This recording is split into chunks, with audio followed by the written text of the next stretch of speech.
the Big Ten West. We have Purdue, a 3-point road favorite at Northwestern. This game carries an over-under of 46.5 points, and it kicks off at noon Eastern on the Big Ten Network. This is potentially the last game ever played at Ryan Field as is known today. The plans are in place. I guess it's going to be voted on here soon. The plans are being in place to tear it down and replace it with a brand new stadium. And that's just sad to see because this is a very historic venue in Evanston. It is going to be breezy in this game. What's new in Chicago? Sustained winds near 15 miles an hour. These aren't teams that really push the limits in terms of offense, but hey, the weather does make a little bit of a difference here.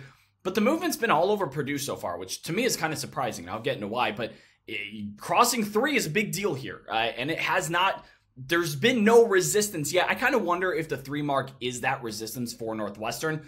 And not actionable, but just an interesting thing while I was looking at it. Northwestern has alternated wins and losses every other week so far this season without fail. And they just beat Wisconsin 24-10 as 11.5-point dogs.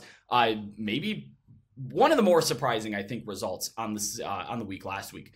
And at 5-5, David Braun, man, he's making a strong case to be the full-time coach. Currently still technically in interim, although he has been with them all season long. And especially given that off-season noise, there's a couple of schools of thought. You can say, well, the players have rallied around the new guy, and that's why they're playing well. They're outperforming expectations. Or maybe Braun's just a pretty decent coach. I don't know. If I were them, I'd probably keep him around, although I have seen that they are going to do their due diligence. Been thoroughly impressed by him.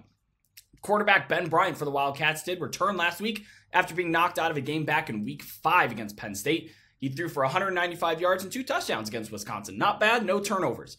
And they also forced two turnovers, in their own territory, and then took advantage of a really good second quarter, like I said, to beat Wisconsin. Purdue on the other side. Both of their Big Ten wins have been kind of strange, kind of out of nowhere, 40-point outbursts against Big Ten West opponents, surrounded by games in which they got trounced, which you can look at some of those. Okay, Ohio State, Michigan, fine. But they also got beat badly by Nebraska. So it's kind of a dart throw team, in my opinion. Not causation, but certainly some correlation here. Both of these big wins did feature the fewest pass attempts by Hudson Card on the season. And they also just hung 350 rush yards in a win over Minnesota just last week. Northwestern, pretty good at capping explosive runs, but they do get pushed around a little bit up front. They're 100th in rushing success rate allowed, which means they allow those 4 to 5, 6 yard chunk plays, but they're 47th in rush EPA, which means not giving up a lot of those 20-yard rushes.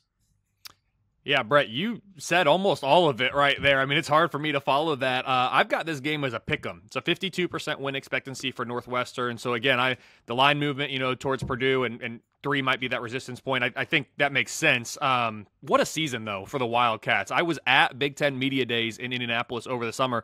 And, Brett, I remember thinking at the time, and I think I even maybe tweeted, this is the only time you'll probably ever see more media members huddled around the head coach of Northwestern, no matter who it is, than the head coach at Ohio State. Again, no matter who it is, because of the situation that they found themselves in around that time. As you mentioned, what David Braun has done, 5-5 this season. It's truly remarkable. Wildcats have already exceeded my preseason realistic expectations and are now just 1 win away from reaching a bowl game, something my numbers assign just a 14% chance to happen in the preseason. So it's been a great year in Evanston. Northwestern's current power rating rank of number 76 is a season best, and as expected, this team is built around the defense, a unit that is currently ranked number 41 nationally. The offense continues to be a concern, though. It's been sub 100 all year, currently ranked number 106.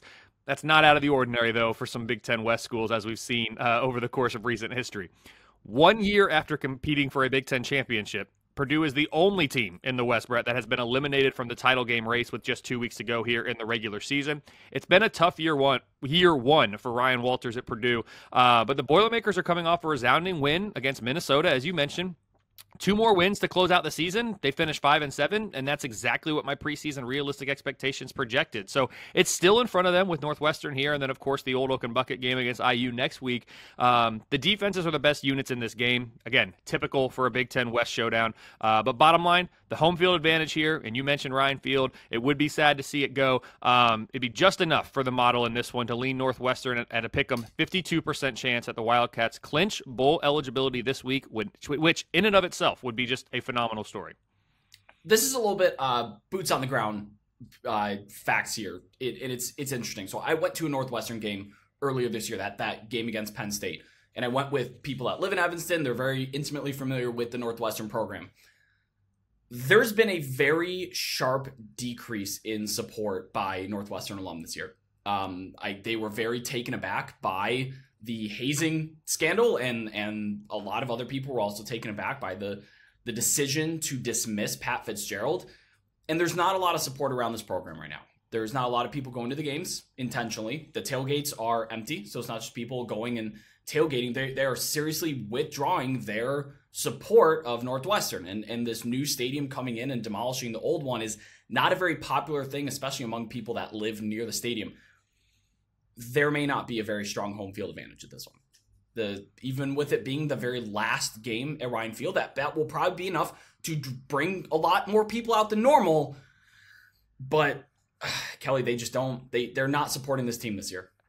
I did not know all of that. That is good inside info, as you said. And two, again, I talk every week or every time we get together about the model is not the end all be all. It can't capture everything. There are intangibles. I would say, that information about the home field advantage is something that should be strongly considered by bettors here, and maybe that's why the line is Purdue -3 when I have it as a straight-up pick'em. Maybe Vegas is saying, yeah, there really isn't anything there this week for Northwestern, given what's going on. So good intel, Brett. Certainly didn't know all of that, and I understand all of it. I will say it's unfortunate for the student athletes that are competing this year because, man, they're having a good year, especially relative to expectations. But again, I get it. I understand why, and it's the reality of the situation that Northwestern finds itself in right now.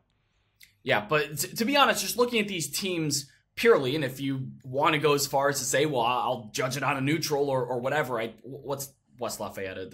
Just a couple hours from North Chicago, not that far. If you remove the traffic, I should say. But either way, I think that the market has actually swung a little bit too far. Siding with Purdue is asking me to trust just a roulette table of outcomes for Hudson Card, and that's something I just rather not do, especially at this juncture.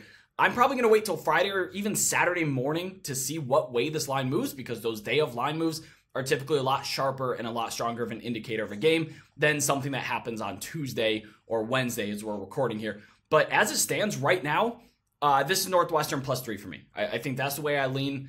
This has the potential to be a lower scoring game potentially, but also a shootout. I think I just lean Northwestern. I think they're a better football team playing better and more consistent football right now. And Purdue's just a complete dart throw, in my opinion. That's kind of the way I dice it.